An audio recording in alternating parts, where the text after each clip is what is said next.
What's up, you guys? It's Sunday, August 30th, late at night. I'm filming this for tomorrow, and it's just like my weekly. I'm back. I'm ready to update you guys.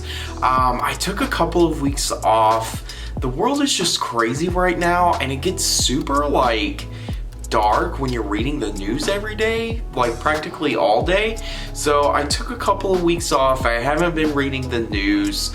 It's just so dark, and that's not the world that I want to live in. I don't know about you, but I do want to keep you guys updated. So I am back. I am here.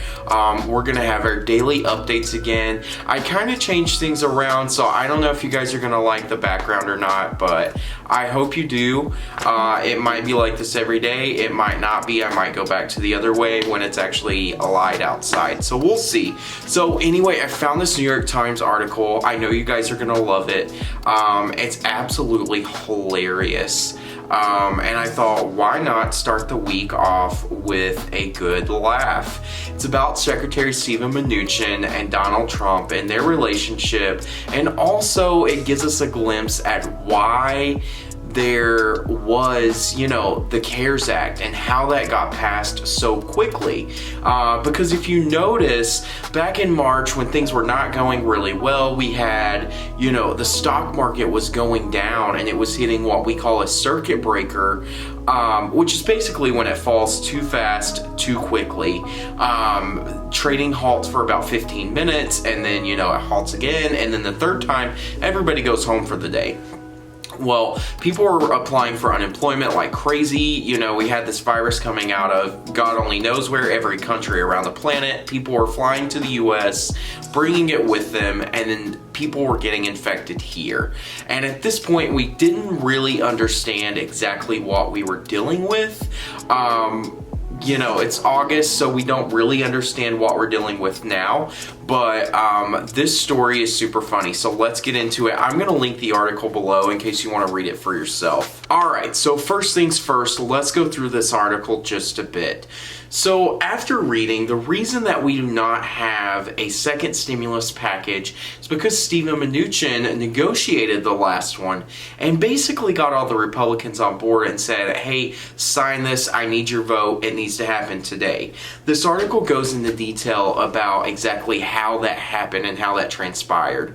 Steve and Nancy Pelosi negotiated together, and Donald Trump apparently threw a fit in the Oval Office, and this is what it says, is that he looked at Steve Mnuchin and said, I should have never have signed this. This is your fault. Super funny, and the Republicans are all upset because it gave people on unemployment more money than it would if they had been working.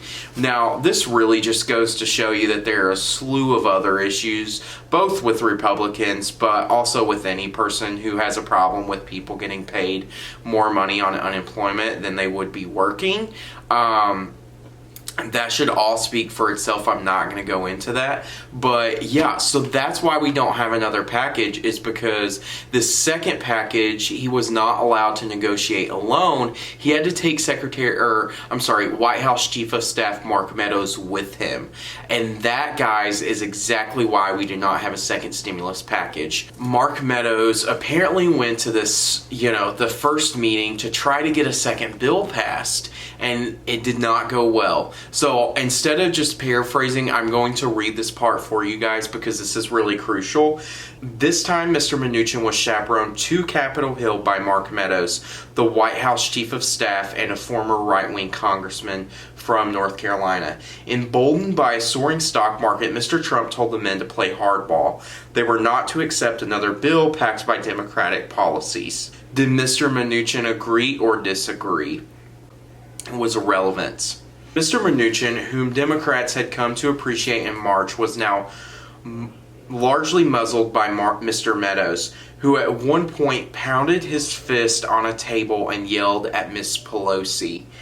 You're supposed to be a good influence on him, Chuck Schumer told the top Senate Democrat, quipped to Mr. Mnuchin, according to a person familiar with the conversation. He's not supposed to be a bad influence on you. This is just so funny. I hope you guys find this as entertaining as I do. basically the New York Times wrote this article gaslighting Steve Mnuchin, telling him how much he sucked and that his own father hated him. Now, if that's not something to make you cry at night when you go to bed, I don't know what is.